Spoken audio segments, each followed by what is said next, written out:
So let's get right into it. I've basically got a stock pot here. This is going to be for my pressure cooker. Naturally, if you don't have a pressure cooker, go ahead and use, a big stock pot. And basically what I've got here are going to be these. Okay, these are basically the carcasses. If you saw my, my prepping video on how I actually just tear a chicken apart, right? These are basically the carcasses. Normally, what I'll do is I'll actually have these ready by the end of by the side of the sink, or by the inside of the sink rather, and I'll usually just kind of throw this in there as I'm breaking those chickens down. However, when I did that the last time around, I didn't really have enough time to do that, as I wanted to actually kind of shoot this tutorial as well. So basically, here's what I've got. Okay, so I'm basically just going to throw all this stuff in here. Basically broke it down. Oh, dude, I saved the wishbone, but anyways. Make a wish. There's that. Okay, and the first star of the show is some ginger. Okay, it's good old-fashioned knob of ginger. This stuff works extremely well. I'm gonna go ahead and put a link also in the description as far as some case study information regarding ginger and blood sugar. Okay, we've also got some of this stuff here. Okay, sage. Some good old-fashioned sage. Now, the cool thing about sage is not only does it taste extremely well, however, it's also known for its metformin-like effects.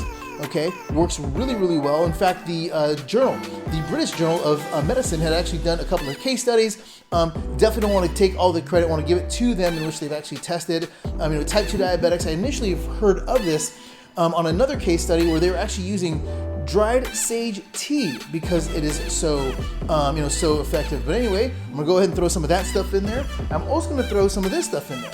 Okay, rosemary. Now, rosemary, this is just a little bit. It usually comes in this big bunch, right? But the only thing about rosemary is that, man, a little bit can go a long, long way. Okay, so if you really like, sucking on a pine cone or something like that, you can put a whole bunch in there.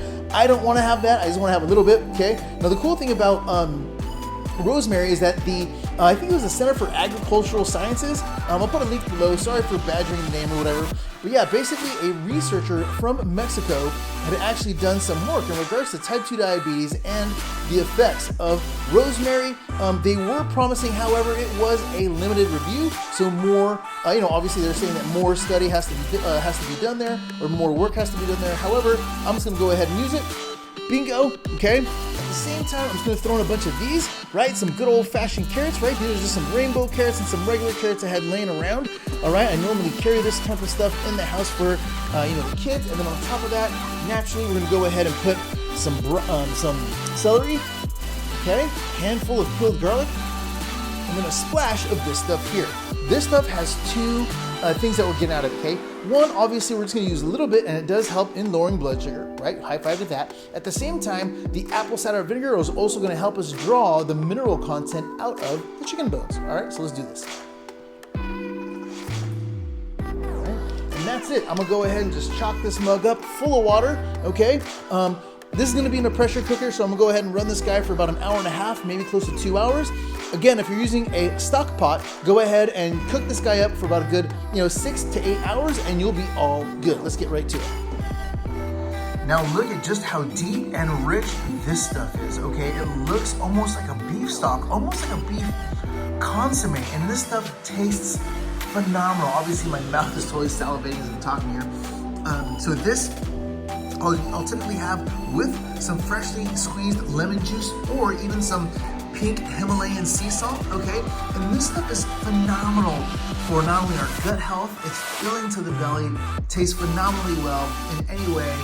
Look, if you liked this content, go ahead, like, subscribe. Let me know if there's any other, recipes that you'd like me to make, okay? And make sure that you hit the bell icon so you can get love just like this content, more and more content just like this, fresh as it comes out. And yeah, I'll see you in the next one. Down the hatch.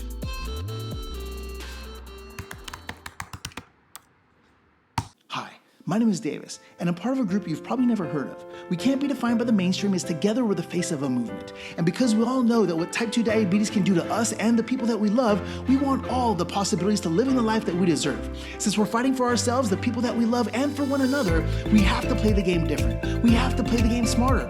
Because the faster we spread our message and help each other out, the faster we're saving lives. The faster we're saving lives, the faster we're saving families. And the faster we're saving families, the faster people just like you and I change the world world forever. So if no one's ever told you, let me be the first to tell you right now that you have every single right to live in the life that you've always wanted, that you have every single thing that it takes within you to crush type 2 diabetes on your own terms, and don't ever let anyone take that from you. Now, if you ask someone stuck in the past, they tell you what we're doing is impossible, yet it's happening every single day, all because we chose life over type 2, and these are our stories.